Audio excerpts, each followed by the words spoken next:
मला तर माहित आहे की नमस्कार मुलांना. आता मला सांगा की तुम्हाला मराठी महिने माहित आहेत का? माहित आहे? किती महिने असतात मराठी? 12 महिने असतात. माहित आहे? चैत्र वैशाख ज्येष्ठ श्रावण आषाढ भाद्रपद मार्गशीर्ष कुठं पौष माघ फाल्गुन पर्यंत महिने 12 आहेत. तर आता त्याच्यातला मला अशा महिन्याचं नाव सांगायचं की ज्याच्यामध्ये भरपूर सण असतात आणि तो हिंदू आपल्या धर्मामध्ये पवित्र महिना मानला जातो. कोणता आहे? श्रावण. बरोबर सांगितला. तर आता श्रावण महिन्यावर श्रावणावरची एक कविता शिकायची आपल्याला. त्या कवितेचं नाव आहे असा रंगारी श्रावण. तर ही कविता शिकण्याआधी आपण एक खेळ खेळूया. तर तो खेळ आहे शब्दांचा डोंगर. माहित आहे कुणाला खेळ? खेळ माहित आहे का? तुला माहित आहे? नाही. तर मी सांगते काय खेळा. तर मी एक शब्द देणार तुम्हाला, तर त्याच्यापासून तुम्ही अनेक शब्द वाढवायचा. म्हणजे शब्द असेल झाड, तर तुम्ही तुमचा स्वतःचा एक शब्द याच्यात ऍड करायचा आणि दुसरे 2 शब्द असे घ्यायचे. आता मी ऍड केलं समजा पिंपळ, तर पिंपळाचे झाड. तर याप्रमाणे इथं 2 झाले.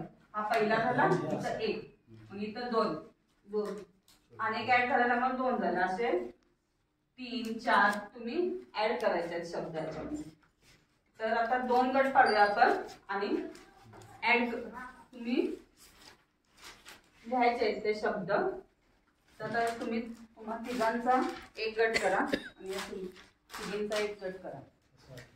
आणि मी तुम्हाला शब्द देणार आहे श्रावण. तर करा श्रावण. श्रावण हा शब्द दिलेला आहे.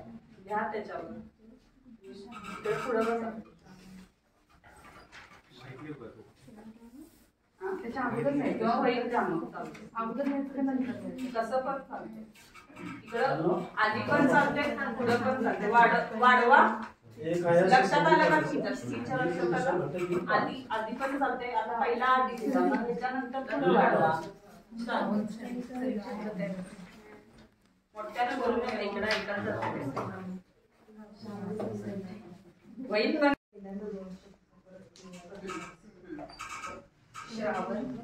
श्रावण सरी. श्रावण सरी मुसळधार. श्रावण सरी मुसळधार बरसतात.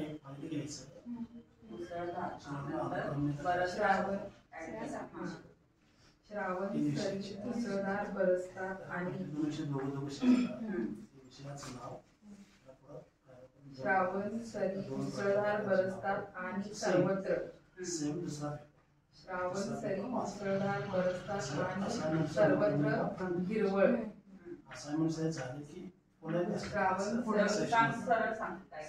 हिरवळ होते. डोंगर हिरवेगार होतात. सगळीकडे पाणी वाहते.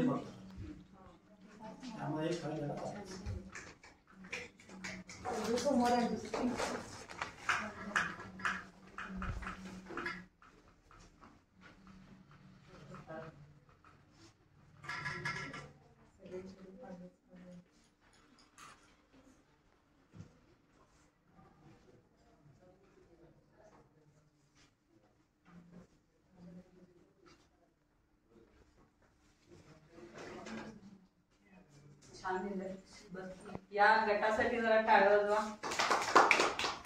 छान केले बघा. असं शब्दाचा डोंगर करायचं. तुम्ही केलाय का?